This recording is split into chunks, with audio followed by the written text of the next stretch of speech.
आज हम दक्षिण भारत के सबसे लोकप्रिय स्थान, सबसे शानदार स्थान की बात करने जा रहे हैं, जिसका नाम है केरला।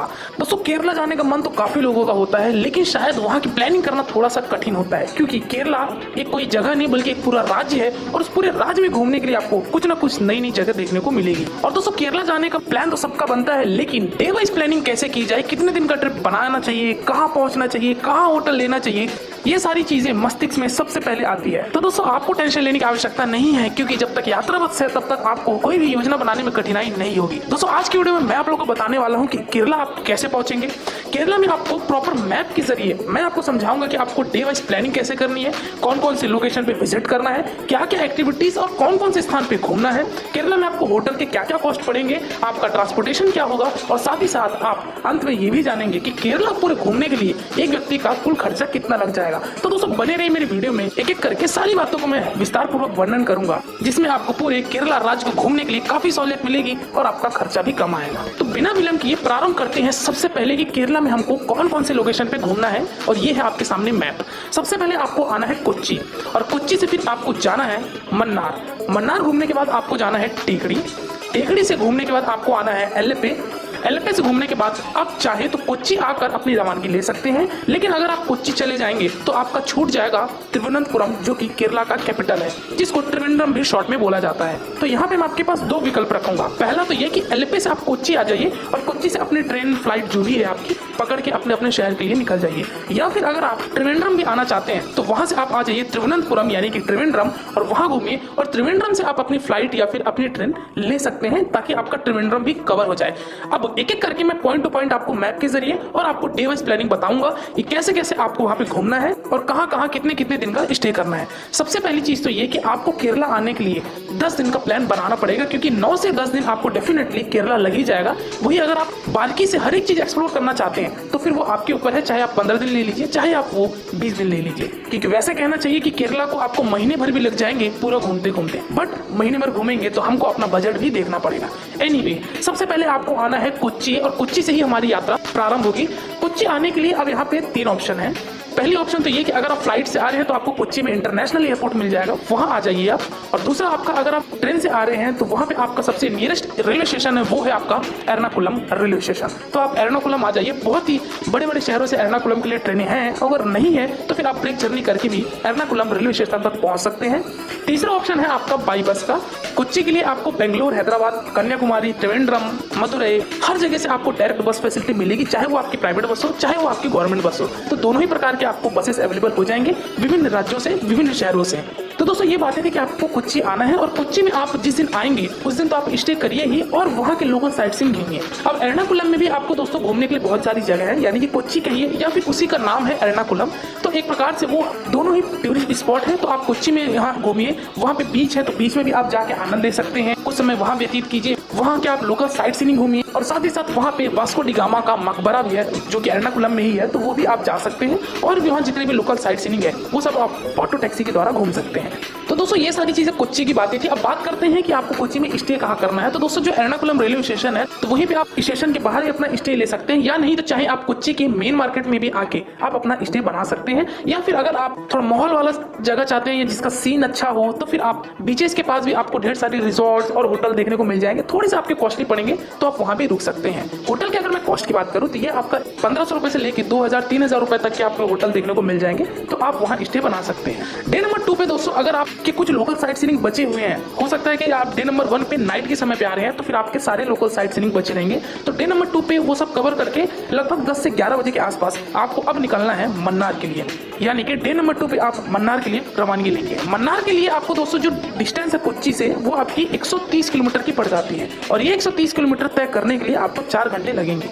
और ये 4 घंटे की यात्रा आप या तो बस के द्वारा तय कर सकते हैं, या फिर आप वहाँ पे कार हायर करके भी घूम सकते हैं। दोस्तों, कार हायर मतलब यहाँ पे कार रेंट पे लेने की मैं बात कर रहा हूँ। कॉमर्शियल कार वहाँ रेंट पे मिलती है कोच्चि में, तो वो आप हायर करके भी इन सारी जगहों को 8 से 10 दिन घूमने के बाद वापस आप कोच्चि में उस एजेंट को दे सकते हैं। कोच्चि में आपको बहुत सारे वहाँ पे ट्रैवल एजेंट मिल जाएंगे जो कि आपको कार प्रोवाइड करते हैं। एक दिन का जो कॉस्ट होता है कार का वो होता है 2500 से शुरू होता है, 2500, 3000, 4000 ऐसे इसके रेट्स आते हैं। ये डिपेंड करता है कि आप कौन सी कार ले रहे हैं और साथ ही साथ आप कौन सी मॉडल ले रहे हैं। तो ये आप कार के माध्यम से भी घूम सकते हैं, और चाहे तो आप बस के माध्यम से घूम सकते हैं, या नहीं तो आप पर्सनल टैक्सी करके भी मन्नार पहुंच सकते हैं। तो दोस्तों डे नंबर 2 में 4 घंटे ये यात्रा करने के बाद आप पहुंचेंगे मन्नार। अब मन्नार में आपको 2 दिन का स्टे बनाना पड़ेगा, क्योंकि मन्नार में जो लोकल साइट सीइंग है, जो पॉइंट्स हैं, जो स्पॉट्स हैं, वो बहुत ही ज्यादा घूमने लायक है। मन्नार जो फेमस है दोस्तों वो है आपके टी गार्डन के लिए, यानी कि चाय के बागान। तो वहाँ आप मन्नार में घूमिए, यहाँ की वादियों का आप आनंद उठाइए। बहुत ही शानदार यहाँ हरियाली, सीन, नज़ारे, ये सारी चीज़ें आपको मन्नार में देखने को मिलेंगी। अब बात करते हैं दोस्तों कि मन्नार में डे 2 और आपको जो डे 3 में भी आप वहीं रुकेंगे, तो इन दोनों जगह पे आपको कौन कौन से लोकल साइट सीइंग कवर करने हैं, तो मैं आपको यहाँ पे नाम बता देता हूँ। मन्नार में सबसे पहले तो है टाटा टी म्यूजियम, तो वहाँ जा सकते हैं, जो कि वहाँ पे चाय पत्ती का म्यूजियम है, तो वहाँ जा सकते हैं। साथ ही साथ यहाँ पे है फ्लावर गार्डन, लोखंड ट्री फैक्ट्री, यहाँ भी जा सकते हैं। मट्टू पिट्टी डैम, यहाँ भी जा सकते हैं, बहुत ही शानदार डैम है ये, तो यहाँ एक बार जरूर जाइएगा। इको पॉइंट टॉप स्टेशन, जिसको highest point in the Mannar भी कहा जाता है, तो आप यहाँ भी जाइए टॉप पॉइंट में भी। कुंडाला लेक, यहाँ भी आप जा सकते हैं और यहाँ बोटिंग भी कर सकते हैं। अगर आप कुंडाला लेक में बोटिंग करना चाहते हैं मन्नार में, तो आप यहाँ बोटिंग भी कर सकते हैं। और आपका एक आता है हनी बी ट्री। तो दोस्तों ये सारी चीजों को घूमने के लिए आपको 2 दिन लग जाएंगे, यानी कि डे नंबर 2 और डे नंबर 3 आप मन्नार में रहिए, वहाँ स्टे करिए। यहाँ भी आपको होटल के कॉस्ट लगभग यही 1500-2000 रुपए मिलेंगे। तो आप यहाँ रहकर 1 दिन का स्टे लीजिए नाइट में, और 2 दिन आप ये मन्नार को एक्सप्लोर कीजिए। दोस्तों यहाँ पे मैंने खाने पीने की बात नहीं की थी, तो खाने पीने के दोस्तों आपको यहाँ पे बहुत सारे ऑप्शन मिल जाएंगे। वहाँ के साउथ इंडियन डिशेस आप जरूर लीजिएगा, और इसके अलावा कोई आप खाना मत खाइएगा, क्योंकि साउथ इंडियन फूड काफी ज्यादा वहाँ स्वादिष्ट भी होता है, और साथ ही साथ वहाँ की जो डिशेस हैं उनकी बात कुछ अलग ही है। तो दोस्तों आप वहाँ भोजन कर सकते हैं, नॉन वेज और वेज दोनों ही प्रकार के आपको वहाँ खाना मिलते हैं, तो आपको किसी भी तरीके की फूड से रिलेटेड प्रॉब्लम नहीं होगी। दोस्तों आगे बढ़ने से पहले ये भी बात कर लेते हैं कि वहाँ पे भाषा संबंधित क्या समस्या होती है। तो दोस्तों केरला में आपको जो लोकल लैंग्वेज मिलेगी वो चलती है मलयालम। तो दोस्तों मलयालम तो चलती है, लेकिन आप हैं हिंदी वाले या फिर अगर आप हैं इंग्लिश वाले, तो इंग्लिश वालों के लिए तो कोई दिक्कत नहीं होगी, लेकिन हिंदी वालों के लिए भी उतनी समस्या नहीं होगी, क्योंकि जितने भी वहाँ पे टूरिस्ट साइट्स हैं, टूरिस्ट स्पॉट्स हैं, तो वहाँ के लोगों को हिंदी आती है। आपको किसी भी तरीके की समस्या नहीं होगी। थोड़ी बहुत समस्या तो उतनी होती है, चाहे आप किसी भी राज्य में चले जाइए दक्षिण भारत के। तो दोस्तों मन्नार घूमने के बाद डे नंबर 3 में शाम के समय अगर आप घूम लेते हैं, तो शाम के समय आप रवानगी ले लीजिए। अगला स्थान, अगला शहर जो कि है आपका टेकड़ी। दोस्तों टेकड़ी जाने के लिए आपको जो डिस्टेंस पड़ेगी मन्नार से, वो आपकी लगभग 100 किलोमीटर के आसपास पड़ जाएगी, और ये 100 किलोमीटर दूरी तय करने के लिए आपको हार्डली 2.5 से 3 घंटा लगेंगे, और आप टेकड़ी पहुंच जाएंगे। अब बात करते हैं कि टेकड़ी में क्या फेमस है और हमको यहाँ पे कितने दिन का ट्रिप बनाना चाहिए। दोस्तों टेकड़ी में अगर आप डे नंबर 3 पे रुक जाते हैं, तो यहाँ भी आप 2 दिन का स्टे बनाइए, क्योंकि ज्यादा हेक्टिक शेड्यूल भी मत करिए, और साथ ही साथ आप घूमने जो जिस भी स्पॉट पे जाएं, तो वहाँ आपको ज्यादा से ज्यादा समय व्यतीत करने को मिले। दोस्तों टेकड़ी फेमस है आपके वहाँ पे वाइल्ड लाइफ सेंचुरी के लिए, जिसका नाम है पेरियार वाइल्ड लाइफ सेंचुरी। यहाँ पे दोस्तों आप एलिफेंट राइडिंग कर सकते हैं, बम्बू राफ्टिंग कर सकते हैं, बोट राइडिंग कर सकते हैं। ये सारी चीजें यहाँ वाइल्ड लाइफ सेंचुरी में देखने को मिलेगी, यानी कि टेकड़ी में आप ये सारी चीजें कर सकते हैं। दोस्तों वाइल्ड लाइफ सेंचुरी इतना बड़ा है कि आपको 1 दिन तो वहाँ ही देना पड़ेगा, क्योंकि बहुत ही शानदार यहाँ की दृश्य, यहाँ का प्राकृतिक सौंदर्य इतना अच्छा है कि शायद आपको वहाँ से जाने का मन भी नहीं करेगा। तो दोस्तों टेकड़ी में भी आप 2 दिन का स्टे बनाइए, यानी कि डे नंबर 3 की रात के समय आप टेकड़ी आ जाएंगे, तो वहाँ होटल लीजिए। होटल के भी आपको सेम कॉस्ट यहाँ पड़ेंगे, होटल लीजिए, वहाँ आप डिनर कीजिए, और डे नंबर 4 और डे नंबर 5 ये 2 दिन आप टेकड़ी में घूमिए। जैसा कि मैंने बताया क्या क्या चीजें आपको घूमनी है, तो टेकड़ी में घूमने के बाद डे नंबर 5 में दोपहर के समय, यानी कि जब भी आपका ट्रिप कंप्लीट हो जाए, तो शाम के समय आप वहाँ से फिर से बस लीजिए, वहाँ के बस स्टैंड से, या फिर टैक्सी हायर कर लीजिए। वहाँ से आपको आना है अपने चौथे स्थान की तरफ, जिसका नाम है एल्लेपे। अब यहाँ पे बात करते हैं जो कि केरला का सबसे फेमस, सबसे लोकप्रिय स्थान है, वो है एल्लेपे, क्योंकि यहाँ पे जो आपको एक्टिविटीज करने को मिलेंगी वो बहुत ही शानदार मिलेगी। तो दोस्तों एल्लेपे में आपको सबसे पहले तो यहाँ मिलता है हाउस बोट का स्टे। जैसा कि कश्मीर में आप हाउस बोट में रुकते हैं, तो यहाँ पे आपको हाउस बोट का स्टे तो मिलता ही है, साथ ही साथ यहाँ पे आपको हाउस बोट क्रूज मिलता है। इसको आप बताता हूँ हाउस बोट क्रूज क्या होता है। यानी कि वहाँ पे जो बैक वाटर्स होते हैं, बैक वाटर्स मतलब ये होता है कि जो नदी होती है, तो उसके टेरिटरी से जो ये पानी को इकट्ठा किया जाता है, जो कि एक स्टेबल फॉर्म पे होती है, स्थिर अवस्था में होती है। तो यहाँ आप नाव के जरिए आप यहाँ पे बोट राइडिंग कर सकते हैं, और साथ ही साथ हाउस बोट राइडिंग भी कर सकते हैं, जिसको हाउस बोट क्रूज बोला जाता है। हाउस बोट क्रूज दोस्तों, यानी कि यहाँ पे आपको इस शिप के अंदर, इस जहाज के अंदर आपको वहाँ रहने की, खाने पीने की, बाथरूम की, हर चीज की फैसिलिटी रहेगी, और इस हाउस बोट में आप चलते रहेंगे, इस बैक वाटर पे, यानी कि इस पानी पे चलते रहेंगे जहाज के माध्यम से, और आपको घर जैसा अनुभव प्रदान होगा। तो यहाँ से जब आप ये चीजें घूमेंगे और ये सारी चीजें देखेंगे, तो आपको काफी ज्यादा शानदार अनुभव प्राप्त होगा। तो एल्लेपे दोस्तों इसी के लिए फेमस है, जो कि है हाउस बोट क्रूज, या फिर अगर आप चाहे तो एक हाउस बोट जो बैक वाटर के किनारे बने होते हैं, वहाँ भी आप रुक सकते हैं, और साथ ही साथ आपका बैक वाटर टूरिज्म, ये सारी चीजें यहाँ एल्लेपे में घूमने के लिए है। और भी यहाँ पे 1-2 स्पॉट्स हैं जो कि लोकल साइट सीइंग घूमने के लिए आप एल्लेपे में 2 दिन तो स्टे दीजिए ही दीजिए। तो दोस्तों ये बात कर रहे थे हम कि डे नंबर 5 में हमने टेकड़ी से हमने एल्लेपे आया था,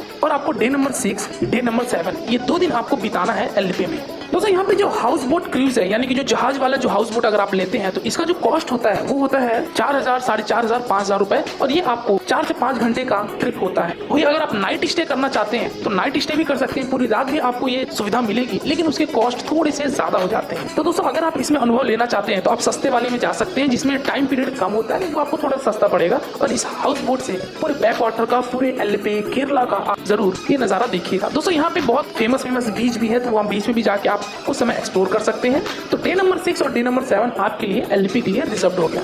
चलिए अब प्रस्थान करते हैं डे नंबर 7 में ही। आपको शाम के समय अब यहाँ पे 2 ऑप्शन मैंने जो बताया था शुरू में वो आप कर सकते हैं। या तो अगर आप एलपी से अपनी ट्रिप खत्म करना चाहते हैं तो चले जाइए कोच्चि, और वही अगर आप गाड़ी हायर किए हैं, कोई कार लिए हैं, तो फिर डेफिनेटली आपको तो कोच्चि वापस जाना ही पड़ेगा कार लौटाने के लिए। या फिर अगर आप कार नहीं लिए हैं और अगर आप जाना चाहते हैं त्रिवेंद्रम, तो फिर आप त्रिवेंद्रम भी जा सकते हैं। एलपी से जो अब त्रिवेंद्रम की जो दूरी है ये आपकी लगभग 150 किलोमीटर की पड़ जाती है। और मेरे हिसाब से तो मैं यही सजेशन दूंगा कि आप अभी वापस मत जाइए, आप त्रिवेंद्रम भी जरूर घूमिए, क्योंकि यहाँ पे सबसे भव्य मंदिर है जिसका नाम है पद्मनाभम स्वामी मंदिर। दोस्तों आप केरला आए हैं और अगर आप त्रिवेंद्रम नहीं गए, पद्मनाभम स्वामी जी के दर्शन नहीं किए, तो मेरे ख्याल से ये यात्रा आपकी थोड़ी सी अधूरी रह जाएगी। तो दोस्तों आप त्रिवेंद्रम जरूर जाइएगा। तो यहाँ भी दोस्तों आप घूमिए, यहाँ की पोवर बीच है तो यहाँ भी आप जाइए, यहाँ भी शानदार दृश्य आपको देखने को मिलेगा। और बहुत सारे यहाँ लोकल साइट सीनिंग है, क्योंकि त्रिवेंद्रम है कैपिटल केरला की, तो आपको यहाँ पे काफी अच्छा और साथ ही साथ आपको बहुत सारे लोकल साइट सीनिंग देखने को मिलेंगे।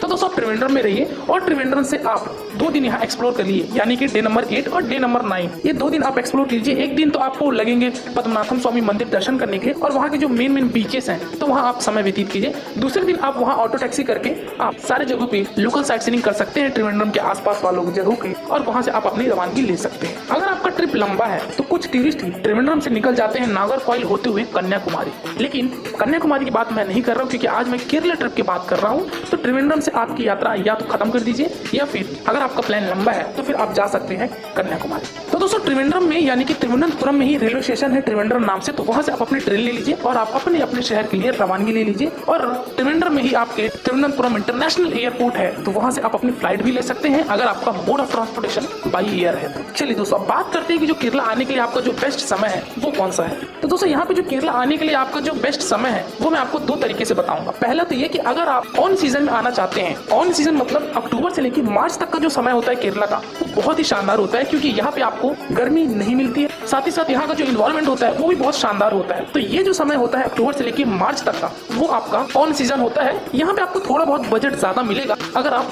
ऑन सीजन में आते हैं। तो वही अगर आप बात करूँ ऑफ सीजन की, यानी कि आपका अप्रैल से लेकर सितंबर महीने तक का ये होता है आपका ऑफ सीजन। तो अगर आप मानसून में प्लान बना रहे हैं या फिर अगर आप समर में प्लान बना रहे हैं तो भी आप केरला जा सकते हैं, क्योंकि केरला 12 महीने घूमा जा सकता है। लेकिन यहाँ पे जो कॉस्ट आपकी आएगी वो आपकी थोड़ी सी कम आएगी, क्योंकि यहाँ पे आपको क्राउड नहीं मिलेगा और साथ ही साथ होटल के खर्चे, खाने पीने के खर्चे और ट्रांसपोर्टेशन के खर्चे थोड़े से कम होते हैं, इसलिए यहाँ पे आपको एंटायर कॉस्ट थोड़ा सा कम पड़ेगा। तो दोस्तों ये सारी बातें थी कि आपको केरला में कैसे प्लान करना है, डे वाइज कहाँ कहाँ घूमना है और हर एक स्थान पे क्या इंपॉर्टेंट है, क्या चीजें आपको देखने को मिलेगी, ये चीजें मैंने शायद विस्तार पूर्वक बता दिया। चलिए दोस्तों लास्ट बात करते हैं कि ये केरला का जो मैंने 9 से 10 दिन का आपको डे वाइज आइटनरी बताई, इसका एक व्यक्ति का कुल खर्चा कितना लग जाएगा। दोस्तों यहाँ पे एक व्यक्ति का खर्चा बता पाना थोड़ा सा कठिन है, क्योंकि यहाँ पे फ्लक्चुएट हो जाएगा।